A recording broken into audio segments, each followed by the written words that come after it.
कभी आपने सोचा है कि हमारा दर्द, हमारी नफरत, हमारी इनसिक्योरिटी आखिर आती कहां से है? क्यों हम हमेशा यही सोचते रहते हैं कि लोग हमारे बारे में क्या सोचेंगे? क्या वो हमें पसंद करते हैं या नहीं? और अगर नहीं करते तो क्यों नहीं करते? एक अजीब सी बेचैनी हमेशा दिल में रहती है, जैसे कोई इनविजिबल वेट हमारे सीने पर रखा हो। हम खुश होना चाहते हैं, पर डर लगता है। डर कि कहीं लोग हमें रिजेक्ट ना कर दें, कहीं अकेले ना रह जाएं। ये डर इतना गहरा होता है कि हम अक्सर अपनी खुद की जिंदगी जीना छोड़ देते हैं। फिर भी दिल के किसी कोने में एक हल्की सी आवाज आती है, क्या ये सच में मेरी जिंदगी है? क्या मैं इसी के लिए पैदा हुआ था?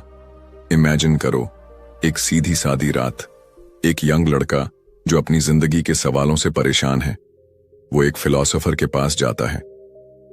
वो जानना चाहता है कि आखिर हैप्पीनेस का सीक्रेट क्या है। और वहां से शुरू होती है एक ऐसी कॉन्वर्सेशन जो सिर्फ उस लड़के की नहीं, बल्कि हम सबकी कहानी है। ये कहानी हमें एक नई आंख देती है, देखने के लिए कि कैसे हमारी परेशानियां, हमारे रिलेशनशिप प्रॉब्लम्स, हमारे फियर्स एक्चुअली हमारे अपने बनाए हुए हैं। और जब ये समझ आता है तो शॉक भी लगता है, गुस्सा भी आता है, और हां, डर भी लगता है, क्योंकि इसका मतलब है हम ही अपनी सबसे बड़ी प्रॉब्लम है। पर वहीं एक नई उम्मीद भी जगती है, क्योंकि अगर हम खुद ही प्रॉब्लम हैं तो सॉल्यूशन भी हमारे ही पास है। बस उसके लिए चाहिए थोड़ा करेज टू एक्सेप्ट कि पास्ट हमें डिफाइन नहीं करता, courage to break free from दूसरों की एक्सपेक्टेशंस, और सबसे जरूरी the courage to be disliked. हां, लोगों को हमारे बारे में जो सोचना है सोचने दो, हमें सिर्फ अपनी जिंदगी जीनी है अपने तरीके से। लेकिन ये इतना आसान नहीं है, क्योंकि हम सब ने अपनी आइडेंटिटी, अपनी वर्थ दूसरों के ओपिनियन में बांध रखी है। जैसे ही कोई हमें नापसंद करता है, हमारा पूरा कॉन्फिडेंस हिल जाता है। फिर हम प्रिटेंड करने लगते हैं, मास्क पहन लेते हैं ताकि लोग हमें एक्सेप्ट कर लें, और धीरे धीरे हमारी रियल सेल्फ कहीं खो जाती है। पर क्या होगा अगर हम उस मास्क को उतार दें? क्या होगा अगर हम सच में अपने दिल की सुने और वैसे ही जिएं जैसे हम जीना चाहते हैं, बिना इस डर के कि कोई हमें लाइक करेगा या नहीं? यही सस्पेंस है इस जर्नी का। ये सिर्फ हैप्पीनेस की तलाश नहीं है, ये हमारी खुद की तलाश है। एक ऐसी तलाश जिसमें हम सीखेंगे कि कैसे अपनी लाइफ की स्टीयरिंग अपने हाथ में लेना है, कैसे पास्ट के जख्मों से आजाद होना है, कैसे दूसरों की अप्रूवल के बिना भी खुश रहना है, और सबसे जरूरी, कैसे खुद से प्यार करना है। तो चलिए इस सफर पर निकलते हैं। Deny trauma. रात गहरी हो चली थी, आसमान में तारे चुपचाप टिमटिमा रहे थे, मानो सारी दुनिया सो चुकी हो। पर एक यंग लड़का बेचैन था, उसकी आंखों में हजार सवाल तैर रहे थे। वो सीधा उस बूढ़े फिलोसोफर के घर पहुंच गया। दरवाजा खुलते ही उसने बिना कोई फॉर्मल हेलो बोले सीधा सवाल दाग दिया, क्या इंसान वाकई बदल सकता है, या फिर हम हमेशा अपने पास्ट के गुलाम ही रहते हैं? फिलोसोफर मुस्कुराया, उसके चेहरे पर एक रहस्यमयी शांति थी। उसने कहा, आओ बैठो, मैं तुम्हें एक सीक्रेट बताने वाला हूं। एक ऐसा सीक्रेट जो तुम्हारी पूरी दुनिया बदल सकता है, लेकिन इसके लिए तुम्हें अपनी पुरानी सोच तोड़नी पड़ेगी। लड़का थोड़ा झुंझला गया। सीक्रेट? मुझे साफ साफ बताओ, क्या मेरे बचपन में जो भी दर्द हुआ, जो भी मेरे साथ गलत हुआ, क्या वही मेरी जिंदगी की डायरेक्शन तय करता है? क्या वही वजह है कि आज मैं खुश नहीं हूं? फिलोसोफर ने गहरी सांस ली। नहीं, तुम्हारा ट्रॉमा, तुम्हारा पास्ट, वो तुम्हें डिफाइन नहीं करता। जो हुआ वो बीत चुका, पर तुम आज भी उसी के जाल में फंसे हो। तुम्हें लगता है कि तुम्हारी नाराजगी, तुम्हारी कमजोरी, तुम्हारा दुख सब पास्ट की देन है, लेकिन सच ये है, तुम खुद अपनी कहानी लिख रहे हो अभी इसी वक्त। लड़का चौंक गया। तुम कह रहे हो कि मेरा पास्ट इरेलेवेंट है? मेरी चाइल्डहुड की सारी परेशानियां जो मेरे अंदर गहराई तक बसी हैं, वो कुछ भी मायने नहीं रखती? मायने रखती हैं, फिलोसोफर बोला, पर उतने नहीं जितना तुम सोचते हो। देखो, लोग अक्सर कहते हैं कि मुझे गुस्सा चाइल्डहुड से आता है, या मैं इनसिक्योर हूं क्योंकि मुझे बचपन में प्यार नहीं मिला। लेकिन क्या तुमने कभी सोचा कि तुम गुस्सा करते हो क्योंकि तुमने तय कर लिया है कि यही तरीका है अपनी बात मनवाने का? तुम इनसिक्योर हो क्योंकि ये तुम्हें सेफ फील कराता है, एक्सपेक्टेशंस लो रहती हैं। लड़का उलझ गया। मतलब मैं खुद चूज करता हूं दुखी रहना, ये तो पागलपन है। फिलोसोफर ने धीमे से हंसते हुए कहा, हाँ, सुनने में पागलपन ही लगता है, पर यही सच है। हम सब अपने गोल्स के लिए बिहेवियर चुनते हैं। तुम्हारा ट्रॉमा सिर्फ एक एक्सक्यूज है। तुम अपने पास्ट को यूज करते हो प्रेजेंट में वो करने के लिए जो तुम करना चाहते हो। लड़का थोड़ा नाराज हो गया। तो क्या मैं लायर हूं? क्या मैं झूठ बोल रहा हूं अपने ही बारे में? झूठ नहीं, फिलोसोफर बोला, बस तुमने अपने माइंड में एक नैरेटिव बना लिया है और अब उसी स्टोरी में जी रहे हो। इमेजिन करो, एक आदमी जो कहता है कि उसे लोगों से बात करने में डर लगता है क्योंकि उसे बचपन में बुलिंग झेलनी पड़ी थी, पर असल में वो अवॉइडिंग करता है फ्यूचर में रिजेक्शन से बचने के लिए। ये ट्रॉमा नहीं, उसका खुद का चुना हुआ वे है सिचुएशन हैंडल करने का। वो पास्ट को शील्ड की तरह यूज करता है। लड़का गहरी सोच में पड़ गया। कुछ यादें उसके दिमाग में दौड़ने लगीं। स्कूल में वो कैसे सबसे अलग बैठता था, कैसे किसी दोस्त के पास जाने से डरता था और फिर खुद को समझा लेता था कि ये मेरी नेचर है, मेरे पास्ट की वजह से है। पर क्या ये सच था या वो बस खुद को एक सेफ जोन में रखे हुए था? फिर फिलोसोफर ने उसकी आंखों में देखते हुए कहा, लुक, तुम्हारा पास्ट इंपॉर्टेंट है, पर वो तुम्हें बांध कर रखने के लिए नहीं है। वो तुम्हें लेसन्स देने के लिए है, पर तुमने उसे अपनी आइडेंटिटी बना लिया। और जब तक तुम ये सोचते रहोगे कि मैं ऐसा हूं क्योंकि मेरे साथ ऐसा हुआ, तुम कभी आजाद नहीं हो सकते। उसकी बातें सुनकर लड़के के चेहरे पर अजीब सी घबराहट छा गई, क्योंकि पहली बार उसे महसूस हुआ कि शायद वो खुद ही अपनी केज बना बैठा है। और अगर सच में उसके पास चॉइस है, तो वो अब तक क्यों उस केज में रह रहा था? फिलोसोफर ने उसकी शोल्डर पर हाथ रखा। तुम्हें करेज चाहिए, करेज टू एक्सेप्ट कि तुम आज जो भी हो उसके जिम्मेदार तुम खुद हो। और ये डरावना है क्योंकि अब कोई ब्लेमिंग गेम नहीं रहेगा, न पास्ट को, न पेरेंट्स को, न सोसाइटी को, बस तुम और तुम्हारी चॉइसेस। कमरे में हल्की सी खामोशी छा गई। लड़के ने अपनी आंखें बंद की, एक गहरी सांस ली। शायद वो अब उस लॉन्ग जर्नी के पहले कदम पर खड़ा था, एक ऐसी जर्नी जहां उसे अपनी ही बनाई बाउंड्रीज तोड़नी थी। और उसे उस डर से भी भिड़ना था कि क्या लोग उसे पसंद करेंगे अगर वो सच में अपने दिल की सुनेगा। फिलोसोफर ने धीरे से कहा, welcome to the real journey. अब तुम्हें डिसाइड करना है कि तुम पास्ट की शैडो में जीते रहोगे या उस लाइट की तरफ बढ़ोगे जहां तुम सच में बिलोंग करते हो। All problems are interpersonal relationship problems. कमरे में अब भी वही पुरानी वुडन टेबल, वही 2 चेयर्स और वही डिम लाइट जल रही थी, पर इस बार लड़के की आंखों में थोड़ी ज्यादा क्यूरियोसिटी और थोड़ी ज्यादा बेचैनी थी। उसने झट से सवाल दाग दिया, अगर मेरा पास्ट मुझे डिफाइन नहीं करता, तो फिर आखिर मेरी प्रॉब्लम्स आती कहां से हैं? क्यों मैं खुश नहीं रह पाता? फिलोसोफर ने आराम से अपनी चाय की प्याली उठाई। तुम्हारे सारे प्रॉब्लम्स की जड़ सिर्फ एक ही है, इंटरपर्सनल रिलेशनशिप्स। तुम्हें जितना भी स्ट्रेस, जेलसी, एंगर या सैडनेस महसूस होता है, वो सब कहीं ना कहीं दूसरों के साथ तुम्हारे रिलेशन से आता है। तुम्हारे सारे प्रॉब्लम्स की अल्टीमेट रूट वही है। लड़का चौंक गया।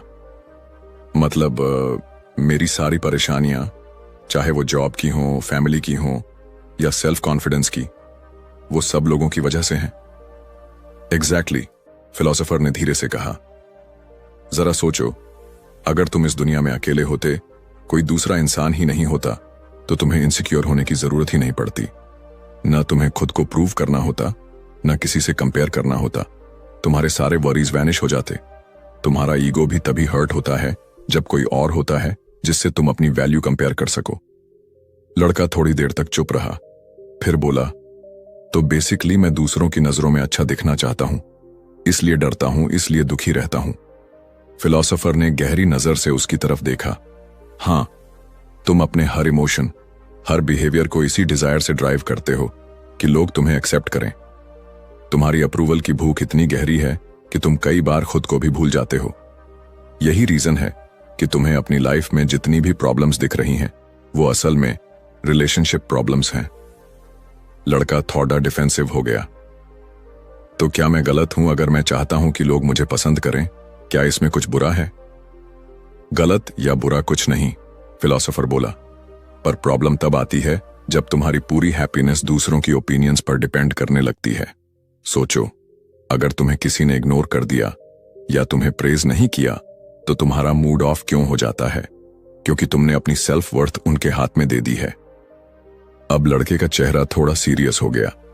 उसे अपने कई पुराने मोमेंट्स याद आने लगे। जब किसी ने उसे नोटिस नहीं किया तो वो दुखी हो गया, या जब किसी ने उसकी तारीफ की तो वो खुशी से फूला नहीं समाया। सच में उसकी फीलिंग्स लोगों की ओपिनियंस के हिसाब से रोलर कोस्टर बन गई थीं। फिलोसोफर ने एक गहरी सांस ली और बोला, अब सोचो, जेलसी कहां से आती है? तुम किसी को देखकर जलते हो क्योंकि तुम कंपेयर करते हो। अगर कोई फ्रेंड तुमसे ज्यादा सक्सेसफुल हो गया तो तुम्हारे मन में अनईजीनेस आ जाती है। तुम्हें लगता है तुम कहीं पीछे रह गए। और ये कंपैरिजन सिर्फ तब पॉसिबल है जब सामने कोई और हो। अगर कोई होता ही नहीं तो जेलसी भी नहीं होती। लड़का धीरे धीरे उस डेप्थ को समझ रहा था। उसने धीरे से कहा, मतलब मैं अपनी सारी खुशियां और दुख दूसरों के हाथ में पकड़ा बैठा हूं और इसी वजह से मैं हमेशा अनईजी फील करता हूं। बिल्कुल, यही है तुम्हारी असली प्रॉब्लम, फिलोसोफर बोला। तुम अपनी लाइफ की स्टीयरिंग दूसरों को दे चुके हो, और जब कोई तुम्हारे एक्सपेक्टेशंस पर खरा नहीं उतरता तो तुम्हारा दिल टूट जाता है। तुम्हें लगता है तुम्हारा कोई वैल्यू नहीं, जबकि सच ये है, तुम्हारी वैल्यू सिर्फ तुम्हारे होने से है, किसी के अप्रूवल या रिजेक्शन से नहीं। अब लड़के की आंखों में हल्की नमी आ गई, क्योंकि उसे एहसास हुआ कि वो सालों से एक इनविजिबल रेस में भाग रहा था, जहां वो खुद को दूसरों से बेहतर दिखाने की कोशिश करता था, और जब वो फेल होता तो अपने आप से नफरत करने लगता। फिलोसोफर ने उसकी तरफ झुकते हुए कहा, इमेजिन करो, अगर तुम बिना इस डर के जी पाओ कि लोग तुम्हारे बारे में क्या सोचेंगे, तो तुम्हारी लाइफ कितनी लाइट और हैप्पी हो जाएगी। तुम्हें किसी कंपटीशन की जरूरत ही नहीं पड़ेगी। तुम दूसरों को जज करना भी छोड़ दोगे और खुद को भी। बस अपनी लाइफ को एंजॉय करोगे, जैसे कोई डांस जिसमें कोई रूल्स नहीं। लड़का थोड़ी देर तक साइलेंट रहा, फिर धीरे से मुस्कुराया। यह सुनने में बहुत अच्छा लगता है, लेकिन प्रैक्टिकली इतना आसान नहीं। मैं कैसे इग्नोर करूं कि लोग क्या सोचते हैं? मैं कैसे स्टॉप करूं खुद को कंपेयर करने से? फिलोसोफर ने उसकी आंखों में देखते हुए कहा, प्रैक्टिस, लिटिल बाय लिटिल। हर बार जब तुम्हारा माइंड कंपैरिजन या अप्रूवल मांगे तो खुद से पूछो, क्या मैं ये इसलिए कर रहा हूं ताकि लोग मुझे पसंद करें, या इसलिए क्योंकि मैं इसे सच में करना चाहता हूं? और धीरे धीरे तुम फील करोगे कि तुम्हारा माइंड खुद ही शिफ्ट होने लगेगा। तुम्हें दूसरों की एक्सपेक्टेशंस की चेन से आजादी मिलने लगेगी, और यही असली फ्रीडम है। लड़के ने लंबी सांस ली। अब उसके चेहरे पर हल्की सी रिलीफ दिखने लगी। शायद पहली बार उसे ग्लिम्प्स मिला था उस फ्रीडम का, जिसके लिए उसका दिल बरसों से तरस रहा था। और अब वो तैयार था एक नई जर्नी के लिए, जहां उसे खुद से मिलना था, बिना किसी मास्क के, बिना किसी फियर के। Discard other people's tasks. रात अब और भी गहरी हो गई थी। खिड़की के बाहर हल्की हवा के झोंके पेड़ की शाखाओं को हिला रहे थे। कमरे में वही शांत माहौल था, पर इस बार लड़के की आंखों में एक अलग सी चमक थी। वो अब थोड़ा बदल चुका था। पिछले 2 संवादों ने उसके मन के कई धुंधले कोनों में लाइट डाल दी थी, लेकिन अभी भी एक बहुत बड़ा सवाल उसके दिल में चुभ रहा था।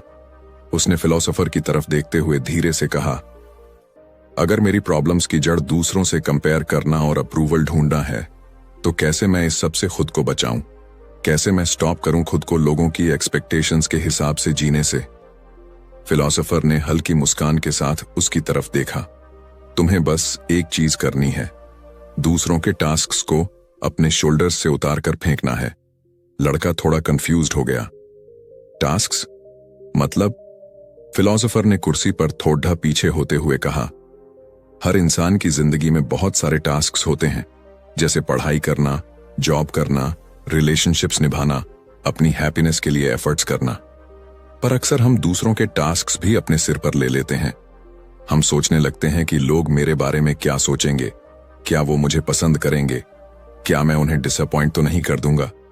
लेकिन ये सब दूसरों के टास्क्स हैं, ये उनकी सोच है, उनकी फीलिंग्स हैं, तुम्हारी जिम्मेदारी नहीं। लड़का थोड़ी देर तक उसे घूरता रहा, फिर धीरे से बोला, तो मतलब अगर कोई मुझे डिसलाइक करता है तो वो उसका टास्क है, न कि मेरा। एग्जैक्टली, फिलोसोफर ने कहा। तुम्हारा काम है अपने दिल की सुनना, अपने लाइफ डिसीजंस लेना। अगर कोई तुम्हें जज करता है तो वो उसका टास्क है, तुम्हें उससे फ्री होना है। यही है डिस्कार्डिंग अदर पीपल्स टास्क्स। ये तुम्हें इनर पीस देगा। अब लड़का थोड़ा बेचैन हो गया। पर अगर मैं ऐसा करूं तो लोग कहेंगे कि मैं सेल्फिश हूं। क्या वो गलत नहीं समझेंगे मुझे? फिलोसोफर ने गहरी नजरों से उसकी आंखों में देखा। हो सकता है वो ऐसा सोचें, पर सोचो, उनकी एक्सपेक्टेशंस उनकी हैं। तुम्हें अपनी लाइफ उनकी उम्मीदों पर क्यों चलानी चाहिए? और वैसे भी तुम कितनी भी कोशिश कर लो, सबको कभी खुश नहीं कर सकते। तो बेटर है कि तुम वो करो जो तुम्हें सही लगता है। ये कोई सेल्फिशनेस नहीं, बल्कि तुम्हारी फ्रीडम है। लड़का अब भी थोड़ा असमंजस में था। अगर मैं अपने रास्ते चलूंगा तो कहीं मेरे रिश्ते टूट तो नहीं जाएंगे? मुझे लोग अकेला तो नहीं छोड़ देंगे? ये तुम्हारा सबसे बड़ा डर है, इसलिए तुम दूसरों के टास्क उठाते हो। तुम सोचते हो अगर मैं सबकी उम्मीदों पर खरा उतरूं तो लोग मुझे एक्सेप्ट करेंगे, प्यार करेंगे। पर तुम भूल जाते हो कि इस प्रोसेस में तुम अपने आप से दूर होते जा रहे हो। और फिर एक दिन जब तुम मिरर में देखते हो तो वहां तुम्हारा असली फेस कहीं नहीं दिखता, बस मास्क दिखता है जो तुमने दूसरों के लिए पहना है। अब लड़के के चेहरे पर थोड़ी उदासी छा गई। उसे याद आने लगे वो सारे मोमेंट्स जब उसने अपनी फीलिंग्स दबा दी थीं, सिर्फ इसीलिए कि कोई हर्ट ना हो जाए या कोई उसे गलत ना समझे। कितनी बार उसने खुद को छोटी चीजों के लिए ब्लेम किया था, सिर्फ इसलिए कि कोई नाराज ना हो जाए। फिलोसोफर ने उसकी शोल्डर पर हाथ रखते हुए कहा, इमेजिन करो अगर तुम पूरी तरह दूसरों की एक्सपेक्टेशंस से फ्री हो जाओ। अगर तुम्हें फर्क ही ना पड़े कि लोग तुम्हें पसंद करते हैं या नहीं। सोचो तुम कितने लाइट फील करोगे। तुम अपनी हैप्पीनेस के लिए जी पाओगे। तुम रिस्क लोगे, नए काम करोगे, शायद फेल भी होगे, लेकिन वो तुम्हारी अपनी जर्नी होगी। तुम्हें किसी को ब्लेम करने की जरूरत नहीं पड़ेगी। और ये ही है अल्टीमेट मैच्योरिटी। अब लड़के की आंखों में हल्की चमक आ गई। मतलब मैं दूसरों की आंखों में परफेक्ट दिखने के लिए अपने ड्रीम सैक्रिफाइस कर रहा हूं, और अगर मैं ये स्टॉप कर दूं तो शायद पहली बार सच में खुद के लिए जी पाऊंगा। फिलोसोफर ने मुस्कुराते हुए कहा, हां, और यही असली करेज है। करेज टू से, तुम मुझे पसंद करो या ना करो, मैं अपने दिल की सुनकर जीऊंगा।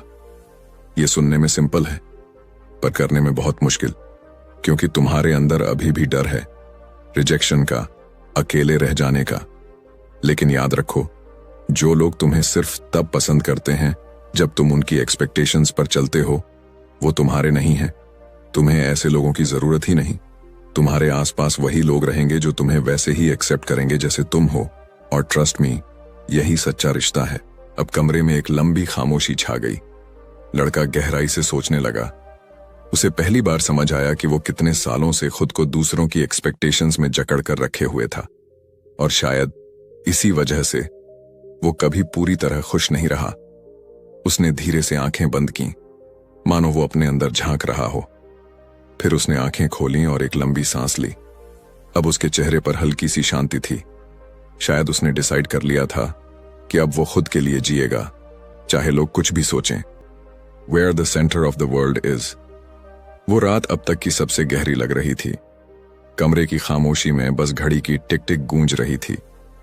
लड़का पिछले 3 संवादों के बाद जैसे किसी अलग ही दुनिया में पहुंच गया था। उसकी आंखों में अब भी सवाल थे, पर इस बार डर की जगह क्यूरियोसिटी ज्यादा थी। उसने फिलोसोफर की तरफ देखा और कहा, अब मुझे ये तो समझ में आने लगा है कि मेरी परेशानियां दूसरों की एक्सपेक्टेशंस, उनके टास्क्स और अप्रूवल पर डिपेंड करने से हैं। लेकिन एक बात अब भी मुझे अंदर तक डिस्टर्ब करती है। मैं अपने बारे में इतना सोचता क्यों हूं? मेरी हर खुशी, हर दुख, सब मेरे ही इर्द गिर्द क्यों घूमता है? क्या मैं बहुत सेल्फ सेंटर्ड हूं? फिलोसोफर ने गहरी नजरों से उसकी तरफ देखा। तुम्हारा सवाल बहुत ऑनेस्ट है, और यहीं से असली बदलाव शुरू होता है। देखो, हम सब अपने माइंड में खुद को दुनिया का सेंटर मानते हैं। हर इमोशन, हर थॉट सबसे पहले खुद से जुड़ता है। जैसे, क्या वो मुझे पसंद करते हैं, या क्या मैंने अच्छा किया। हमारी पूरी लाइफ एक तरह की स्टेज है और हमें लगता है हम उस स्टेज के हीरो हैं। बाकी सब लोग बस साइड कैरेक्टर्स हैं और यहीं से प्रॉब्लम्स शुरू होती हैं। लड़का थोड़ा असहज हो गया। मतलब मैं सेल्फिश हूं? फिलोसोफर ने हंसते हुए कहा, सेल्फिशनेस एक नेचुरल इंस्टिंक्ट है, लेकिन जब तुम हर चीज में खुद को ही सेंटर मानने लगते हो तो तुम दूसरों की फीलिंग्स और उनकी अलग दुनिया को इग्नोर करने लगते हो। तुम मान लेते हो कि तुम्हारी खुशी या दुख में पूरा यूनिवर्स शामिल है, जबकि असल में हर इंसान अपनी ही कहानी का हीरो है। तुम्हारे लिए जो सबसे बड़ा ड्रामा है वो शायद किसी और की लाइफ में जीरो भी नहीं है। लड़का थोड़ी देर तक सोचता रहा, फिर बोला, तो मतलब मेरा इंपॉर्टेंस मेरी सोच से कहीं कम है? इंपॉर्टेंस कम नहीं, फिलोसोफर ने धीमे से कहा, पर यह समझना जरूरी है कि तुम पूरी दुनिया के सेंटर नहीं हो। हर इंसान अपने आप में सेंटर है। जब तुम दूसरों की पर्सपेक्टिव से देखना शुरू करते हो तब तुम अपने ईगो से बाहर निकलते हो। तब तुम्हें असली कम्युनिटी फीलिंग मिलती है और यहीं से तुम्हें वो बिलोंगिंगनेस मिलती है जिसकी तुम्हारा दिल बरसों से तलाश कर रहा है। अब लड़के के चेहरे पर हल्की बेचैनी लौट आई। कम्युनिटी फीलिंग, ये कॉन्सेप्ट थोड़ा एब्स्ट्रैक्ट लग रहा है। क्या ये मतलब है कि मैं खुद को भूल जाऊं या फिर सबके लिए जीने लगूं? फिलोसोफर ने मुस्कुराते हुए कहा, नहीं, इसका मतलब है खुद को दूसरों से जोड़ना, समझना कि तुम अकेले नहीं हो। तुम्हारे एक्शन सिर्फ तुम्हें ही नहीं बल्कि पूरी कम्युनिटी को अफेक्ट करते हैं। तुम दूसरों को जज करना छोड़ दो, खुद को दूसरों से ऊपर या नीचे मानना छोड़ दो। बस ये महसूस करो कि हम सब एक ही इकोसिस्टम का हिस्सा हैं। जैसे एक गार्डन में अलग अलग फ्लावर्स होते हैं, वैसे ही इस दुनिया में हम सब हैं। सबका अपना कलर है, अपना फ्रेग्रेंस है, किसी को किसी से कंपीट नहीं करना।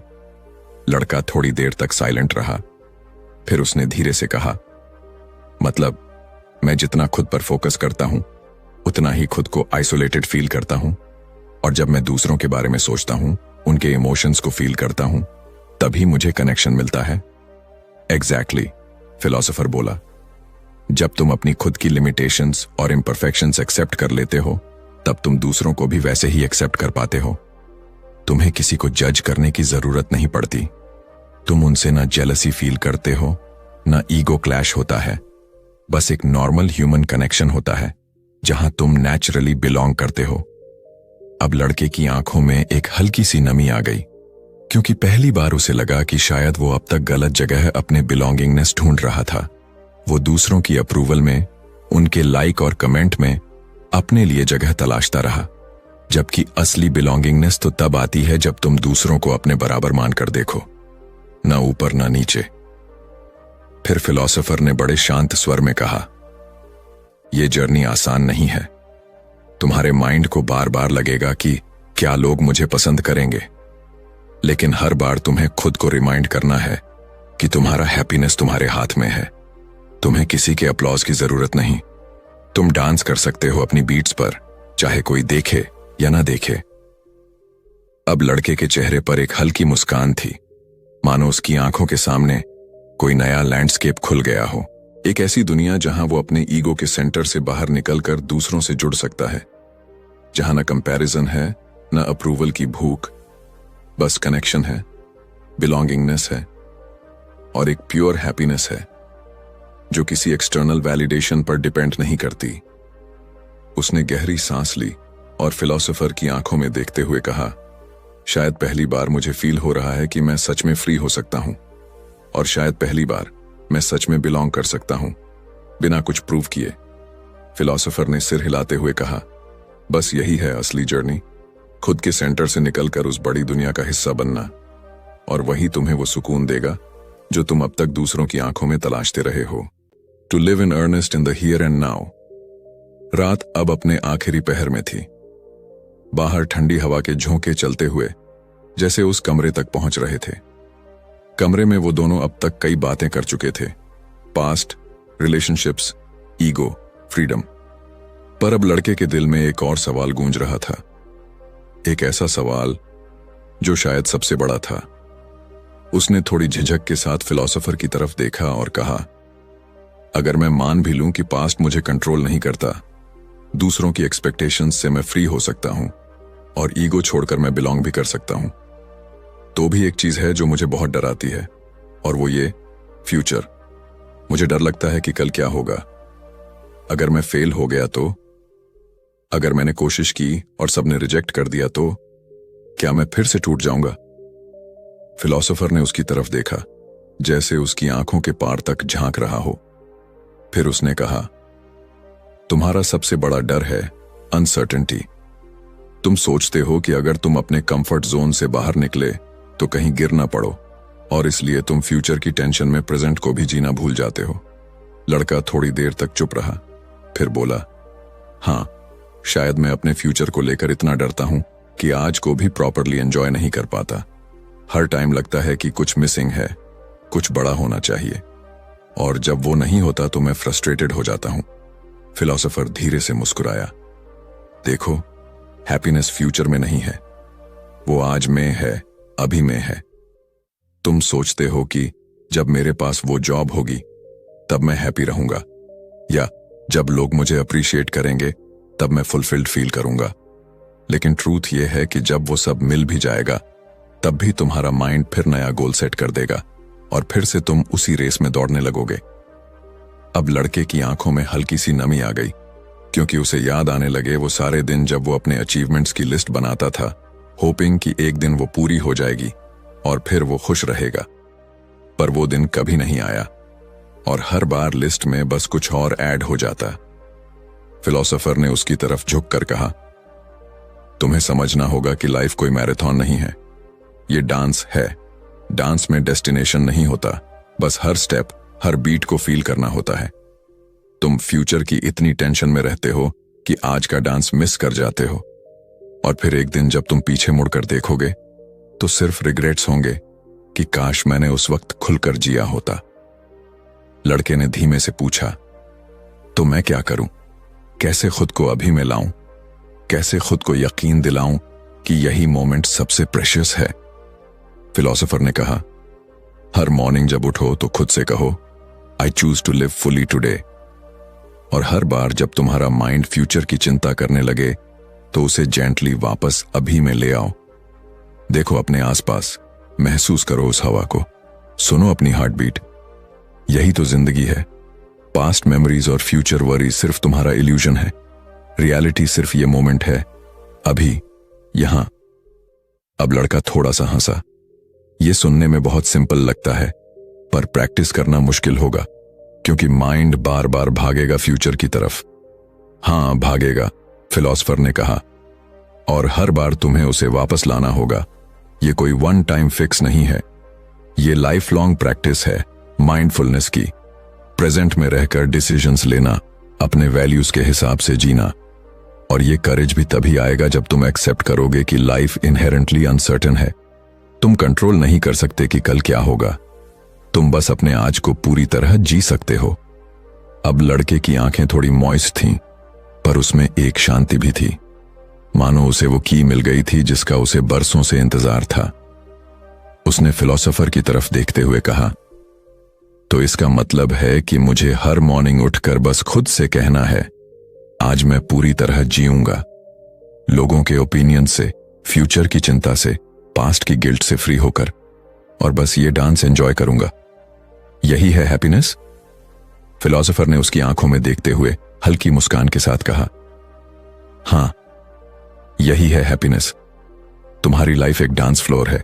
लोग आएंगे, कुछ जाएंगे, कोई तालियां बजाएगा, कोई चुपचाप देखेगा, लेकिन असली बात यह है, तुम्हें नाचना है पूरी तरह, अपने दिल से।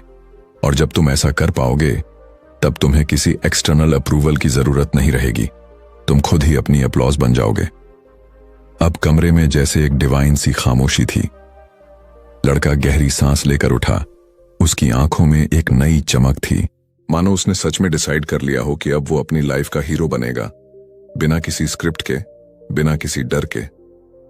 बस उस डांस फ्लोर पर अपनी बीट पर थिरकेगा, और शायद यही वो फ्रीडम थी जिसकी उसे हमेशा तलाश रही थी।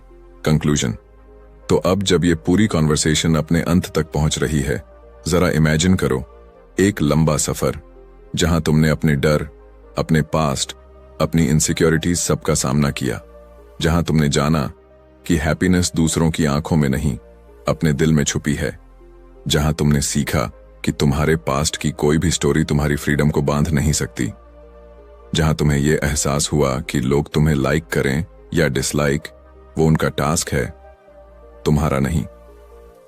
अब सोचो कितना लाइट फील होता है जब तुम्हें दूसरों की एक्सपेक्टेशन से छुटकारा मिल जाता है, जब तुम कंपैरिजंस छोड़कर बस अपनी जर्नी पर फोकस करते हो, और जब तुम्हें समझ आता है कि तुम्हारी लाइफ कोई रेस नहीं बल्कि एक डांस है जिसे तुम्हें हर रोज एंजॉय करना है अपने ही म्यूजिक पर।